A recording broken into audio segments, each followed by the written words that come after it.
Invincible! Yep. Don't forget the fact that I have become unkillable. So I think it's a good card, really. Sorry. I managed to pick up a shiny at a comic shop near my house. This one right here. Because of the fact that my deck runs on the soul bond mechanic, this card right here is essential. And it's called Jointed Soul. Basically what it does is that when you play it from your hand, it gives one creature +2/+2. +2 to its health, +2 to its attack. And if it's soul bonds to another creature, that creature also gets +2 to its health and +2 to its attack. So a card like this is very, very essential in the soul bond deck. This one right here, maybe. In this game, there are several different types of spells. There's artifact spells, there's creature spells. There's even these right here, which are non-creature spells.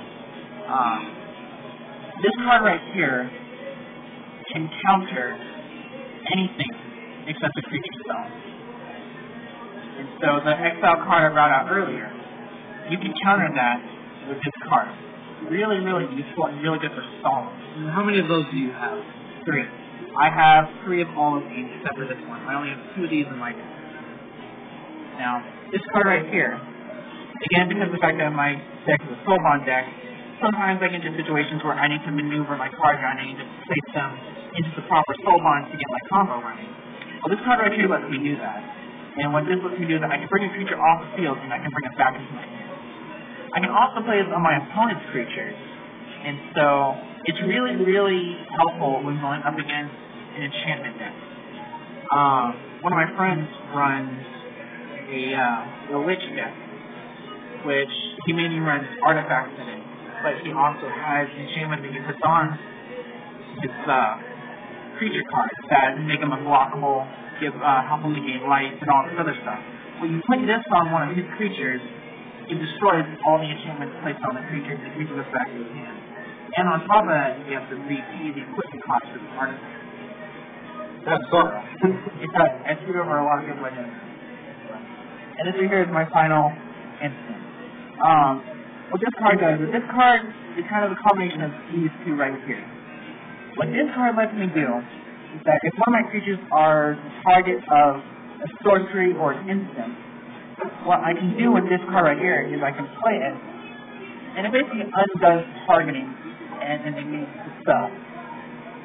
What it also lets me do is I can maneuver my creatures around to help make the appropriate soul bond. And so say I have a Wolfbeer soul bond is invisible. I'll pull these out to show. Okay. These two are soul bonds. Okay? And I finally get enough mana to play this guy. He's my win condition if he's soul bond with him. Well, I play him. What it does, moves it from the battle, and I bring it back to the battlefield, and I can soul bond it to him, and then swing in for 16 damage. A lot of damage. Yeah. You see by that one. Yeah. And so this card is also really essential in the soul bond. Now we're just going to get on to the aesthetics of my deck. Oh, you know the words. These are some of the aesthetic features that I've added to my deck simply because I could. Now, for those that play Magic, you know that a Magic deck consists of mana. You need mana in order to play things. Otherwise, they don't bring out shit. Exactly. Now, there are some decks that have no mana, but you can play everything because it doesn't have a mana cost. But those things are not in standard format right now. It really sucks. So, these are some of the things that I have in my deck that help me fix the mana. Or Hinterland Harbor. Or Sunset Grove, or Hinterland Harbor. And I have a Hinterland. Hinter. Where? Okay, Hitler and Hitler. Okay. Both of these right here are rare multi-colored list cards. What this one is you tap it, and when you tap it, you can tap it for either a forest or an island. And this one is a really, really good card to have because if I have a forest or an island on the field, typically with multicolored lands, they come into the field tapped. You cannot use them to turn and put them down. Well, with this, if you have a forest or an island on the field, you can use it to turn and put it down, which helps speed up the deck.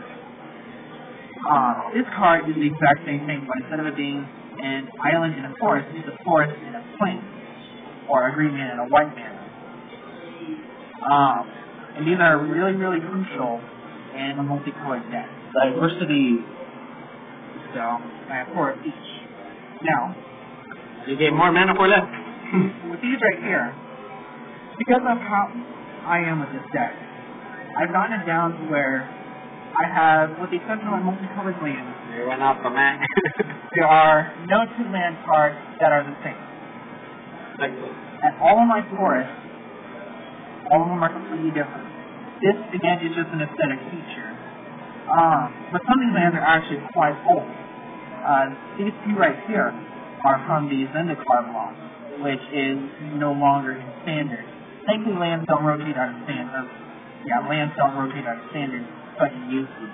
Like different artwork for Yu-Gi-Oh! Like for Spinatrix and Sparkman. And so, again, this is simply an aesthetic feature that I chose to do. And with a lot of people that play Magic, typically when they get a deck that they have really fine-tuned, they'll do the same thing. Now, these are my islands or my blue man. Water. I only have 5 of these. All of these, except for this one, is from the Zendikar block. Full art. Absolutely beautiful land. Absolutely beautiful. Like that one. With this deck right here, what I try to do with the full art lands is I try to get a natural feel.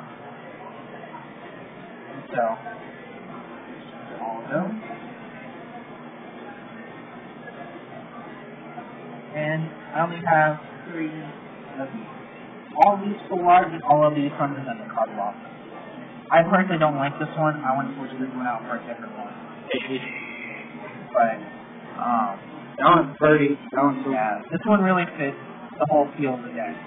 The green, white, you have the blue and white sky, the green field. You really get a good feel for it. Here, I feel like it could be better in a red, white deck. Red, white, aggro, almost. But that's all there is to showcase about my deck. Alright, man. And thank you for your time, Mike. Appreciate it. Anything else you want to say before we sign off? Love your channel again. My channel is Phoenix 2749. Don't have much on there. Stuff I do have on there is worth checking out. Nice reviews and miscellaneous stuff that I post on there. Very nice, very nice.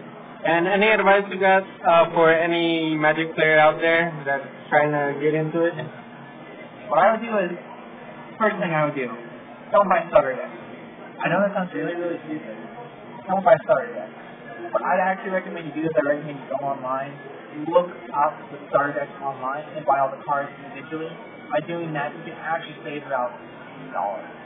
Nice. If you go to a comic book shop, most time when you go to a comic book shop, people just give you the land cards for free. Not these. These will cost you anywhere from 50 cents to $2, depending on where you get them. But, Magic is cheap. compared to Yu-Gi-Oh! Magic is very cheap, depending on what format you're playing. Fucking $400 card. Fuck that shit. Depending on what format you're playing. If you're playing Modern or Legacy, you're going to be shoveling out thousands of dollars. I know. Damn. Yeah. There's Megalos. Those are barely $80. As for this form right here, this is standard form. And when this deck rotates out of the standard format, which is going to happen in, I believe, October, I'm going to redo some of the cards. I'm going to take out the Pilgrims, I'm going to add in a couple Birds of Paradise, which I have in the standard time for it. But, just other than that, I don't have much of anything else.